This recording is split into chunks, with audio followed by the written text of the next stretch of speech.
Here are the 3 things that you should do when you're ready to take your freelancing from a side hustle or hobby into a full-time business. Step 1 is to find an accountant who specializes in freelancers and helping freelancers get started, because whether or not you're going to start with an entity or be a sole proprietor or do an LLC or an S Corp, like all of that stuff kind of depends on a lot of different factors related to your income, what freelancing, like what the role of freelancing is in your life, and all these other things. So please talk to an accountant. I am not one. I'm only sharing what I'm doing here, and it is really important to get a tax professional to help you get set up.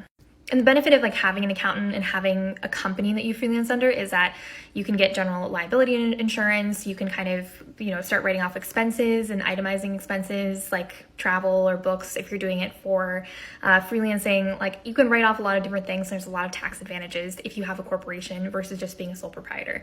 But a tax professional will be able to help you make all those decisions. Second most important thing is to find a lawyer to help you get your first initial contract set up, your master services agreement. What are you offering? How are you being protected? And this is important if you're freelancing off of Upwork. If you're on Upwork, you already have a contract through the platform.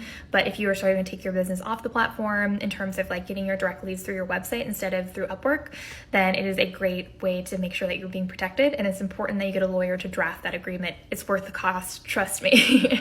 A bad client will, that impact of a bad client will be a lot less if you have a lawyer to help you make sure that your documents and your contracts are airtight.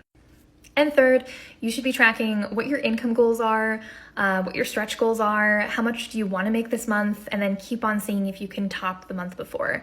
But the most important thing is to know, what do you actually, what is the bare minimum that you need to survive? What do you need to make every month to pay all your bills? And what should your hourly rate be from that? I have more information about all of that on my Freelancing 101 guide, which is linked in my bio. But that is a really important thing, so you can know, am I being successful as a freelancer? Because what you're tracking will get managed. But if you're not tracking your finances, if you're not tracking how much you're making, then it's going to be a lot harder to understand where you are and what your goals are.